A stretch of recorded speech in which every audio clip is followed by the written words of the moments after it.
আগে বলো এই খাবারটার সাথে পরিচিত আছো কারা কারা?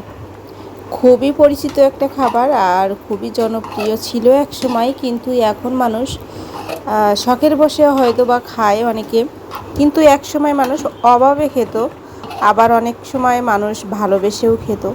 তো আমি কিন্তু ছোটোবেলায় অনেকবার খেয়েছি, আমার মা এটা রান্না করতো। এটা হচ্ছে খুদের জাউ ভাত। তো আমি সাথে আলুও দিয়েছি আর পরিমাণ মতো লবণ তো দিয়েইছি। তো এই যে দেখো, সুন্দরভাবে সকালবেলা উঠে খুদের ভাতটা রান্না করে নিলাম। তো এটা আমি আরেকটু হালকা করলে আরেকটু বেশি ভালো হতো, আর এর ভিতরে পেঁপে দিলে কিন্তু আরও খুবই হেলদি একটা খাবার হয়ে যায়। তো সাথে লঙ্কা নিয়ে নিলাম 2টা কাঁচা লঙ্কা, আর এই যে ঘি।